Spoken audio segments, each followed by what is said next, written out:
నమస్తే అండి. అందరు ఎలా ఉన్నారు? నేనైతే చాలా బాగున్నాను. మీరు ఎలా ఉన్నారు అనేది నాకు కామెంట్ సెక్షన్లో చెప్పండి. మార్నింగ్ వ్యూ అయితే ఎంత బాగున్నదో చూడండి. మార్నింగ్ అయితే నేను లేచి ఆకలి అయితే ఊడ్చుకొని పని అయితే స్టార్ట్ చేశాను. ఇంట్లో పని అయితే అంతా చేసుకున్నాను. ఇంట్లో పని చేసుకున్న తర్వాత అయితే బట్టలు అయితే చాలా ఉన్నాయని ప్రొద్దుటనే నల్లష్టప్పుడు అయితే బట్టలు అయితే విండేసుకుంటున్నా. ఎందుకంటే పిల్లలకు స్కూల్ కూడా లేదు కదా, హాలిడేస్ కదా, మార్నింగే బట్టలు అయితే విండేసుకుంటున్నా. లేదంటే వాళ్ళకి టిఫిన్ పెట్టుడు, వాళ్ళ పని చేసుడు, వాళ్ళకి స్నానాలు చేయించుడు ఇదే ఉంటుంది పని ప్రొద్దుట. మ్యాక్సిమం నేను ప్రొద్దుట అయితే బట్టలు అయితే విండను. పిల్లలకు స్కూల్ లేదు కాబట్టే మార్నింగ్ అయితే బట్టలు విండేస్తున్నా. బట్టలు విండేసిన తర్వాత అయితే పని అయితే స్టార్ట్ చేసుకున్నా.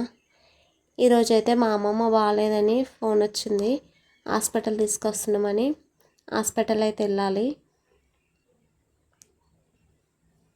జ్వరం వచ్చిందంట, టైఫాయిడ్ తోటి బ్లడ్ ఇన్ఫెక్షన్ అయితే అయిందంట.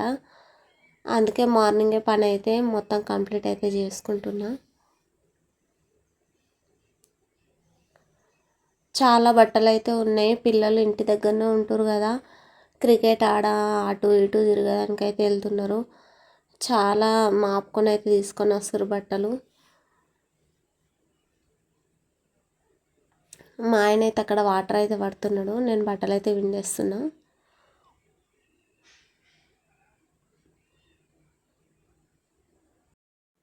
ఈ హాలిడేస్లో అయితే అమ్మమ్మ వాళ్ళ ఇంటికి అయితే వెళ్దామని అనుకున్నాం. కాకపోతే అమ్మమ్మనే బాగాలేదు, చాలా రోజులు అవుతుందంట బాగాలేక. ఒక 10-15 డేస్ అయితే అవుతుందంట బాగాలేక. బీపీ ఎక్కువైందంట. ఫస్ట్ జ్వరం వచ్చి బీపీ ఎక్కువైందంట. బీపీ తక్కువ అవడానికి మెడిసిన్ అయితే వాడిందంట, ఇంజెక్షన్స్ కూడా ఇప్పించుకుందంట. అప్పటిదప్పుడే తక్కువ ఉండి మళ్ళీ జ్వరం అయితే వచ్చిందంట. అంతలోపే ఇక టైఫాయిడ్ అయితే వచ్చిందంట.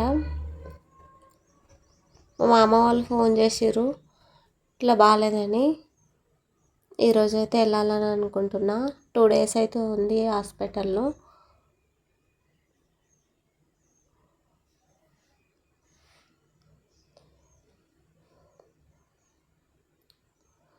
ఆ రోజైతే సాయంత్రం వంట చేసుకొని మా మామ కూతురు అయితే ఉన్నారు హాస్పిటల్ దగ్గర. అయితే ఇద్దరైతే ఉన్నారు, మా మరదలు మా అమ్మ ఇద్దరు ఉన్నారు. వాళ్ళకైతే టిఫిన్ అయితే తీసుకోబోతున్నా. మా అమ్మమ్మ అయితే చాలా బక్కగా అయింది పాపం, ఏం తిన్నది. మా చిన్నోనిలాగా అంత వెయిట్ అయితే అయింది పాపం, చాలా బక్కగా అయింది. చూస్తే చాలా బాధ అనిపించింది, ఏడుపు వచ్చింది. కానీ ఏడవలేకపోయినా. మా అమ్మమ్మనే మమ్మల్ని పెంచింది, పెద్ద చేసింది. అందుకే మా అమ్మమ్మ అంటే చాలా ఇష్టం మాకు. మొత్తం మేము మా అమ్మమ్మ వాళ్ళ ఇంటికాడనే పెరిగినాం, పెద్ద అయినాం, అక్కడనే చదువుకున్నాం. ఈ ఊర్లోనే ఉన్నది లేదు, నేను అట్లాంటిది ఈ ఊర్లోనే మ్యారేజ్ చేసుకొని ఇక్కడనే ఉంటున్నా ఇప్పుడు. తర్వాత అయితే పని అయితే స్టార్ట్ చేసుకున్నా. ఇక్కడ రాగి జావ అయితే ప్రిపేర్ చేసుకుంటున్నా. అన్నం వంచిన గంజితోటి అయితే దాంట్లో పిండిని అయితే కొంచెం వాటర్లో కలిపి దాంట్లో అయితే వేసి మంచిగా ఉడికించి, కొంచెం ఉప్పు వేసి అయితే ఉడికించి పిల్లలకైతే పోసిచ్చిన. మస్తు టేస్ట్ ఉందని అంటారు. వాళ్ళైతే టైమర్ పెట్టుకొని అయితే తాగుతారు ఇద్దరు, ఎవరు ముందు తాగుతారో అని. చిన్నోడే ముందు తాగిండు, నేనే ముందు తాగినని ఎగురుతుండు వాడు. ఈ రాగి జావని అయితే కొంతమంది నైటే నానబెట్టుకుంటారు పిండి. నైట్ నానబెట్టుకొని ప్రొద్దుట వాటర్లో వేసి మంచిగా ఉడికించుకుంటారు. కొంతమంది అయితే బెల్లంతో ప్రిపేర్ చేస్తారు. నేనైతే ఎప్పుడైనా ఇలానే ప్రిపేర్ చేస్తా. నైట్ పిండి కూడా నానబెట్టి ప్రిపేర్ చేస్తా. తర్వాత క్యాప్సికమ్ కర్రీ అయితే చేసుకుంటున్నా. ఒక పక్కనైతే పిల్లలకి ఎగ్స్ కావాలంటే ఎగ్స్ అయితే ఉడకబెట్టిన. ఇటు సైడ్ అయితే కర్రీ అయితే ప్రిపేర్ చేసుకుంటున్నా. మా ఆయన అయితే ఈరోజు మార్కెట్కి అయితే వెళ్ళలేడు. ఇక్కడ ఉన్న కిటికీకి మొత్తం పిల్లి వస్తుందని చెప్పిన కదా, దీనికి జాలి కొడదామని దీనికైతే కలర్ అయితే వేయలేదు. కలర్ వేసిన తర్వాత జాలి కొడదామని దానికైతే వార్నిష్ వేసడానికి మొత్తం క్లీన్ అయితే చేసుకున్నాము. ఇటు సైడ్ గేట్కి అయితే వార్నిష్ అయితే వేస్తున్నాడు, మరి కలర్ ఎన్నడు వేస్తాడో.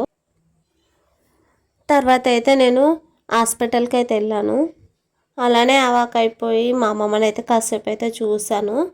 ఎంత పిలిచినా అయితే వలకలేదు, కాసేపు నిద్రపోయింది. ఓకేనండి, ఈ వీడియో ఇంతే ఈ రోజుకైతే. నా వీడియోస్ కనుక నచ్చినట్లయితే లైక్ చేయండి, షేర్ చేయండి, సబ్స్క్రైబ్ చేయండి ఫ్రెండ్స్.